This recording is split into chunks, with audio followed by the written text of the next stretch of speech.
Donald Trump ऐसा क्यों करते हैं? उन्हें सारी दुनिया का क्रूड ऑयल, पेट्रोकेमिकल्स क्यों चाहिए? क्या करना चाहते हैं वो? दरअसल उनकी कोशिश ये है कि तेल, जो ईंधन का एक बहुत ही व्यापक और ज़रूरी रूप है, उस पर कम से कम उनका नियंत्रण हो जाए और उनके द्वारा बनाए हुए नियमों को दुनिया में माना जाए, ताकि ट्रंप की वाह सब तरफ हो और वो सबसे पावरफुल लीडर हो। हर कोई यही चाहता है कि मैं सबसे पावरफुल हूं, मेरे पास सारा पैसा हो, और अमेरिका और ट्रंप भी कुछ ऐसा ही चाहते हैं।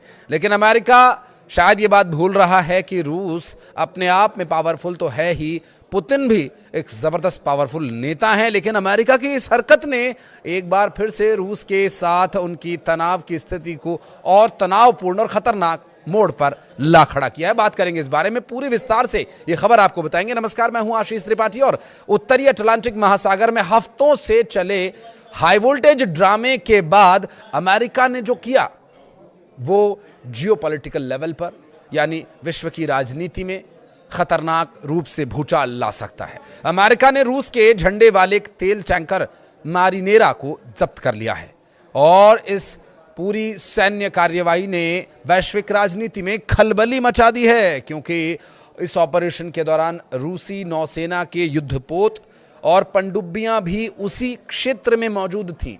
इसके अलावा कैरेबियन सागर में वेनेजुएला से आ रहे एक तेल टैंकर को भी अमेरिकी कोस्ट गार्ड्स ने पकड़ लिया। अमेरिकी होमलैंड सिक्योरिटी सचिव क्रिस्टी नोएम ने दोनों जगह सफल मिशन की पुष्टि करते हुए इसे घोस्ट फ्लीट के खिलाड़ी बताया और घोस्ट फ्लीट के खिलाफ इसे बड़ी चोट भी बताया। उनके मुताबिक अमेरिकी तटरक्षक बल ने 2 बेहद सटीक और समन्वित ऑपरेशंस चलाए, जिसमें पहला टैंकर मोटर टैंकर बेला 1 उत्तरी अटलांटिक में पकड़ा गया, जबकि दूसरा tanker motor tanker Sofia Caribbean सागर के अंतर्राष्ट्रीय जल क्षेत्र में जब्त किया गया। ये दोनों जहाज या तो हाल ही में वेनेजुएला में खड़े थे या प्रतिबंधित तेल लेकर के वहां की ओर जा रहे थे। इससे पहले यूएस यूरोपियन कमांड ने बुधवार को पुष्टि की कि वेनेजुएला के तेल व्यापार से जुड़ी रूसी टैंकर मारिनेरा को अमेरिकी नौसेना या सेना या कोस्ट गार्ड, जो भी आप कहें, संयुक्त ऑपरेशन चला करके उसे अपने नियंत्रण में लिया जा चुका है। फेडरल कोर्ट के वारंट के आधार पर की गई ये कार्रवाई प्रतिबंधों के उल्लंघन के आरोप में है। आपको बता दें कि इस कार्रवाई में वेनेजुएला के राष्ट्रपति निकोलस मादुरो की गिरफ्तारी के कुछ ही दिनों बाद ये एक्शन देखने को मिला। अमेरिकी स्पेशल फोर्सेस ने कराकस में ऑपरेशन चला करके मादुरो को पकड़ा था और उन्हें नशीली दवाइयों की तस्करी के आरोपों में मुकदमे के लिए अमेरिका लाया गया है। पुतिन पर क्या मुकदमा चलाएंगे? वो जो नियम आपने बनाए हैं अपनी मर्जी से।